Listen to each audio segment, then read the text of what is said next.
Registration వ్యవస్థపై TDP party దుష్ప్రచారం చేస్తుందని గురజాల నియోజకవర్గ ఎమ్మెల్యే కాసు మహేష్ రెడ్డి ధ్వజమెత్తారు.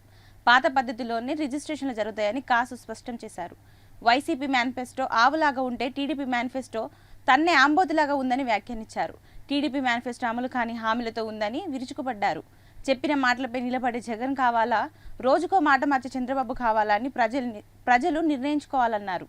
వాళ్ళు అనేక పుకార్లు సృష్టిస్తున్నారు. ఈ రాష్ట్రంలో రిజిస్ట్రేషన్ చేసుకునే వాళ్ళంట వాళ్ళకి ఒరిజినల్స్ రిజిస్ట్రేషన్ డిపార్ట్మెంట్ ఇవ్వదు, వాళ్ళకి కేవలం జిరాక్స్లు ఇస్తారు, ఒరిజినల్స్ ఉంచుకుంటారు. తద్వారా ప్రభుత్వం ఆ ఒరిజినల్స్ పెట్టి తనఖా పెట్టి లోన్స్ తీసుకుంటుందండి. ఎలా కుదిరిద్ది? ప్రైవేట్ ప్రాపర్టీస్ కొనుక్కున్న వాళ్ళ కాగితాలు వాళ్ళకు వస్తాయి.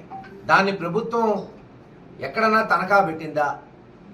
గడిచిన 70 సంవత్సరాల్లో ఈరోజు పెట్టడానికి కుదరదు, ఖచ్చితంగా కుదరదు. ఈరోజు మినిస్టర్ గారు కూడా చెప్పారు, అక్కడ ఎక్కడో విన్నాను, నేను చూశాను.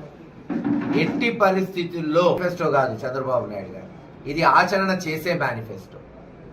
జగన్మోహన్ రెడ్డి గారి మేనిఫెస్టో ఎలా ఉందంటే ఒక ఆవులాగా, ఎలాగైతే ఆవు పిల్లల నుంచి పెద్దవాళ్ళ వరకు కాపాడుతుందో, పాలిచ్చి ఆ పాలు ద్వారా వెన్న కావచ్చు, మేగడ కావచ్చు, లేదు ఇతర అనేక ప్రోడక్ట్స్ ఆ పాలు నుంచి తీసి బలాన్ని ఇచ్చిద్దో ప్రజల్ని, అన్ని వయసు వాళ్ళని అందరినీ కాపాడుతుందో అలా ఉంది జగన్మోహన్ రెడ్డి గారి మేనిఫెస్టో. ప్రాక్టికల్గా అద్దం పట్టేటట్టు, ఆచరణలోకి వచ్చేటట్టుంది జగన్మోహన్ రెడ్డి గారి మేనిఫెస్టో.